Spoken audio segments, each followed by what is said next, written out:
இயேசு கிறிஸ்துவின் இனிதான நாமத்தினால இந்த நிகழ்ச்சிக்கு நேரம் உங்களை யாவரையும் அன்போடு வாழ்த்தி வரவேற்கிறேன்.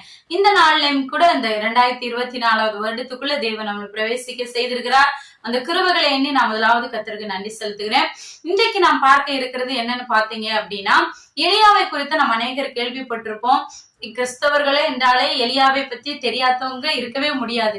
அந்த அளவுக்கு அவர் அப்படி வல்லமையான ஒரு தீர்க்கதரிசியாய் வல்லமையாக கர்த்தருடைய ஊழியத்தை செய்த ஒரு மனுஷன். இந்த மனுஷனை குறித்து அநேக பிரசங்கங்களை நம்ம கேட்டிருப்போம். ஆனாலும் இந்த நாள்ல அது எல்லாத்துலயும் சற்று வித்தியாசமான என்னிடத்துல கேட்கப்பட்ட ஒரு சிலருடைய கேள்விக்கு பதிலா நான் இந்த வார்த்தைகளை உங்களோடு நான் பகிர்ந்து கொள்ள விரும்புகிறேன். அநேகர் பிரசங்கம் கேட்கும்போது எப்படி கேட்டிருப்போம், புதிய ஏற்பாட்டுல ஒரு வேத வசனத்தை எடுத்துக்கொண்டு எலியா நம்மை போல பாடுள்ள மனுஷனா இருந்தும் கருத்தாய் கர்த்தரிடத்துல ஜெபம் பண்ணினான் அப்படின்னு நம்ம கேட்டிருப்போம். ஆனா இதுல இருந்து நாம் கற்றுக்கொள்ள வேண்டிய விஷயம் என்னன்னா, எல்லாரும் சொல்றாங்க எலியா நம்மை போல பாடுள்ள மனுஷனா இருக்கிறாரு, அவரு கருத்தாய் வேண்டுதல் செய்யறாரு, அவர் கருத்தாய் ஜெபம் பண்ணாரு, அவருடைய வேண்டுதல் கேட்கப்படுகிறாரு. எலியா எப்படிப்பா வேண்டுதல் செய்தாரு? இப்ப நம்ம எல்லாருக்கும் ஒரு சந்தேகம் இருக்கும், எலியா ஆமா கருத்தா வேண்டுதல் செய்தாரு, ஏன்னா எலியாவனுடைய ஜெபம் வேதத்துல கொடுக்கப்படல. அப்போ இந்த எலியா ஜெபம் பண்ணாருன்னு மாத்திரம்தான் நமக்கு தெரியும். எப்படி ஜெபம் பண்ணாரு, எவ்வளவு நேரம் ஜெபம் பண்ணாரு அப்படின்ற விஷயமே நமக்கு தெரியாது. அப்ப எலியா கருத்தாய் ஜெபித்தாரு அப்படிங்கும் போது இந்த நாட்களில் நீங்களும் எலியாவை போல கருத்தாய் ஜெபிங்க, உங்க ஜெபம் கேட்கப்படும் அப்படின்னு சொல்லி அநேகருடைய பிரசங்கத்தை நம்ம கேட்டிருக்கோம்.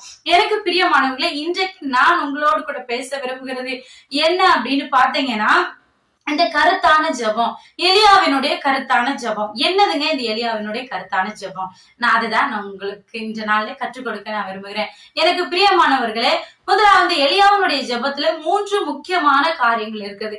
அதை முதலாவது நாம் புரிந்து கொள்ள வேண்டும். ஃபர்ஸ்ட் என்ன அப்படின்னா, இந்த எலியா முதலாவது அவர் ஜெபிக்கிறதுக்கு முன்னாடி ஒரு விஷயத்தை தெரிந்து கொள்கிறாரு. ஏன்னா இந்த நாட்கள்ல நாம் இதை முக்கியமான ஒரு காரியமாய் நம்ம கருத்துல கொண்டு இதை முதலாவது நம்ம தெரிந்து கொள்ள வேண்டும். ஏன்னா நமக்கு என்ன பிரச்சனைன்னு தெரிஞ்சா மாத்திரம்தான் நம்மளால அதுல இருந்து சொல்யூஷன் தர முடியும். நீங்க ஒரு ஹாஸ்பிட்டலுக்கு போறீங்க, உங்களுடைய சரீரத்துல என்ன பிரச்சனைன்னு தெரிந்தா மாத்திரம்தான் அந்த மருத்துவரால உங்களுக்கு ட்ரீட்மெண்ட் தர முடியும், இல்லையா? அதே போலதான் இன்றைக்கு நம்மளுடைய வாழ்க்கையில ஒரு குடும்ப ஜீவிதமா இருக்கட்டும், நம்முடைய தனிப்பட்ட ஜீவிதமா இருக்கட்டும், இல்ல சபையில ஒரு பிரச்சனையா இருக்கட்டும், என்னவா இருந்தாலும் அந்த பிரச்சனைக்கு காரணம் என்ன அப்படின்றத முதலாவது நம்ம தெரிந்து கொள்ளணும். எரிகோ கோட்டைக்கு முன்னாடி போய் எல்லாரும் இருக்கிறாங்க, அங்க போய் பிசாசு கட்டி வைத்து இந்த கட்டு உடைக்கட்டும் அப்படின்னு சொல்லி ஜெபம் பண்ணா அது நடக்குமா? நடக்காது. கர்த்தர் அடைத்தாரு, கர்த்தர் திறக்கட்டும் அப்படின்னு சொன்னா அது நடக்குமா? நடக்காது. ஏன் அப்படின்னா அது மனுஷன் கட்டி வைத்த கோட்டை, இல்லையா? அப்போ ஒரு சில இடங்கள்ல மனுஷங்களை கட்டி வைத்திருப்பான், ஒரு சில இடங்கள்ல தேவன் சில காரியத்திற்கு தடை பண்ணிட்டு இருப்பார். ஏன்னா வேதத்துல நம்ம வாசிக்கிறோம், தேவன் இன்னாருடைய கர்ப்பத்தை அடைத்தார் அப்படின்னு சொல்லி நம்ம நிறைய விஷயங்களை நம்ம வாசிக்கிறோம். அதே போல தேவன் வானத்தை அடைத்தார் அப்படின்னு சொல்லி நம்ம வாசிக்கிறோம். அப்ப பிசாசு கொண்டு வருகிற தடைகளும் இருக்கிறது, மனுஷனா உருவாக்கப்படுகிற தடைகளும் இருக்கிறது, கர்த்தரால் உருவாக்கப்படுகிற தடைகளும் இருக்கிறது. முதலாவதாக நாம் தெரிந்து கொள்ள வேண்டிய விஷயம், இந்த எலியா தெரிந்து கொண்டது கர்த்தர் வானத்தை அடைத்திருந்தார். ஆமென். இத ஃபர்ஸ்ட் எலியா தெரிந்து கொண்டாரு. ஏன் அப்படின்னா, யாரு அடைத்தார் அப்படின்னு தெரிஞ்சா மாத்திரம்தான் நம்மளால ஜெபிக்க முடியும். அப்ப அவர் ஜெபிக்கும் போது அவர் சொல்றாரு, ராஜாக்கள் 18வது அதிகாரத்துல நீங்க 36வது வசனத்தை வாசித்தீங்க அப்படின்னா அதுல அவர் சொல்றாரு, உம்முடைய வார்த்தையின்படியே நான் இதை செய்தேன் அப்படின்னு சொல்றாரு. அப்பனா ஏசப்பா வானத்தை அடைத்ததை எலியா கிட்ட சொல்லிட்டாரு. அப்ப இவர் ஜெபிக்கிறாரு, நீர் தானே வானத்தை அடைச்சிங்க, நீங்க வானத்தை திறக்க போறேன்னு சொன்னீங்கல்ல, நீங்க அதை செய்யுங்க அப்படின்னு சொல்லி கோட் பண்ணி ஜெபிக்கிறாரு. அப்ப முதலாவது அடைத்தது யாரு அப்படின்னு அவருக்கு தெரியும். இதுல சொல்யூஷன் கொடுக்க கர்த்தரால முடியும்னு அவருக்கு தெரியும். அப்ப அவர் ஜெபிக்கிறாரு, நீர் சொன்னபடி நான் செய்தேன், இப்போது வானத்தை திறந்தல்லுங்க அப்படின்னு சொல்லி அவர் ஜெபிக்கிறாரு. ஃபர்ஸ்ட் ஆஃப் ஆல் முதல்ல காரியம் என்ன, யாரால நம்முடைய ஆசீர்வாதம் தடை பண்ணப்பட்டு இருக்குது, யாரால நமக்கு வர வேண்டிய நன்மையில ஒரு தடை இருக்கிறது அப்படின்றத முதலாவது தெரிந்து கொள்ள வேண்டும். இப்ப மனுஷன் கட்டின கட்டுக்கு பிசாசை நான் கட்டவிழ்க்கிறேன், இயேசுவின் நாமத்தினால பிசாசை விட்டு போட்டோம் அப்படின்னு சொன்னா நடக்கவே நடக்காது. கர்த்தர் ஒரு விஷயத்தை அடைச்சிருப்பாரு, அந்த இடத்துல இயேசுவின் நாமத்தினால இந்த பிசாசின் கட்டுகள் அவிழ்கட்டும் அப்படின்னு சொன்னா நடக்கவே நடக்காது. அப்ப யாருனால நமக்கு இந்த பிரச்சனை, என்ன விஷயத்தினால இந்த பிரச்சனை அப்படின்னு சொல்லி முதலாவது தெரிந்து கொள்ள வேண்டும். அதை எலியா தெரிந்து வைத்திருந்தார். இரண்டாவதாக எலியாவினுடைய ஜபத்துல ஒரு முக்கியமான காரியம், அவர் தாழ்மை உள்ளவரா இருந்தார். அதுல நம்ம வாசிக்கும் பொழுது அங்க இப்படியாய் சொல்லப்படுகிறது.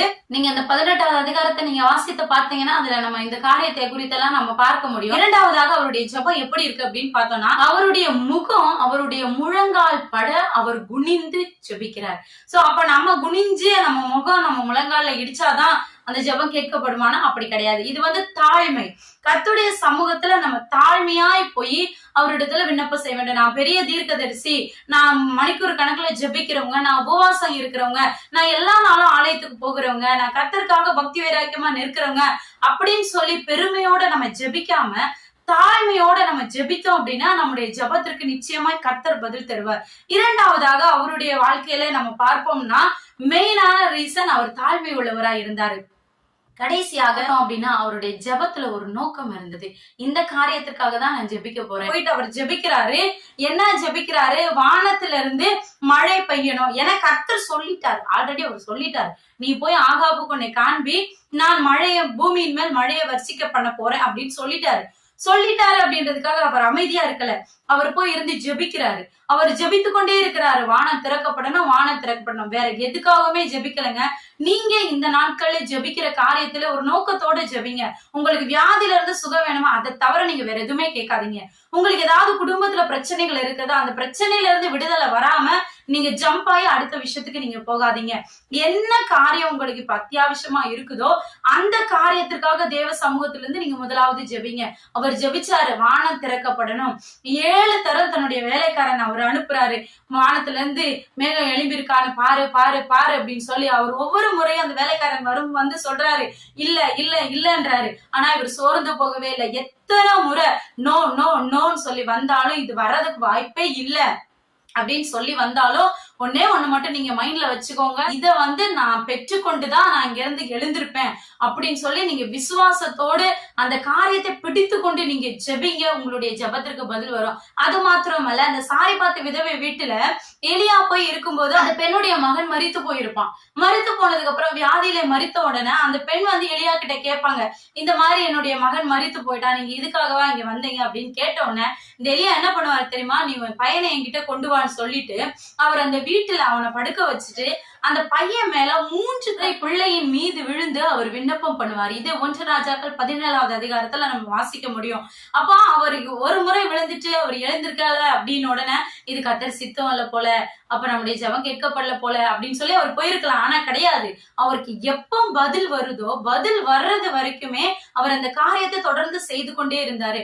அப்ப இந்த நாட்கள்ல நாம் எலியாவினுடைய ஜெபத்திலிருந்து கற்றுக்கொள்ள வேண்டிய 3 முக்கியமான விஷயம். முதலாவது, எதனால நமக்கு இந்த பிரச்சனை என்பதை முதலாவது அறிந்து கொண்டு ஜெபிக்கணும். இரண்டாவதாக தாழ்மையோடு ஜெபிக்கணும்.